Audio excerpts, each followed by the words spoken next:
خدا کی لعنت ہو علی اصغر کے قاتل حرملہ اور اس کے ساتھیوں پر۔ یہ سخن امام ہے طفل صغیر کی شہادت کے موقع پر۔ علی اصغر وہ بچہ ہے جو تیر سے شعبہ سے باپ کے ہاتھوں پر ذبح ہوا۔ سلام ہو جناب رباب پر جو اپنے بچے کی شہادت کی گواہ تھی۔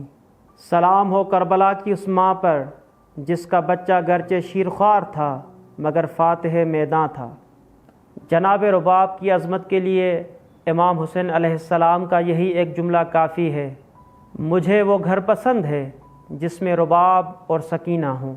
تیر علی اصغر کے گلے میں لگتا ہے اور یہ طفل معراج کی منزل کی طرف سفر کرتا ہے۔ معراج انسانیت امام حسین علیہ السلام کے ہاتھوں میں ہے۔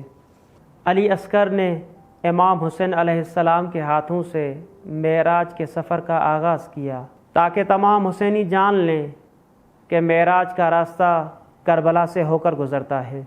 معراج انسانیت کے کمال کا نام ہے جو امام حسین علیہ السلام کے بغیر ناتمام ہے۔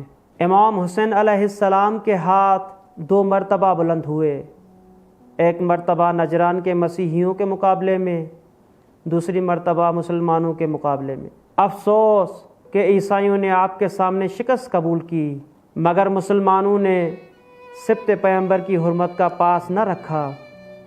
جی ہاں، جناب علی اصغر شہید ہوئے تاکہ دنیا کو یہ بتا سکیں کہ ان میں نہ خوف خدا ہے نہ روح انسانیت۔ ولایت اہل بیت روح اسلام ہے، اگر یہ روح اسلام سے جدا ہو جائے تو اسلام مردہ ہو جائے گا اور معصوم بچے کی جان لینے سے بھی پیچھے نہ ہٹے گا۔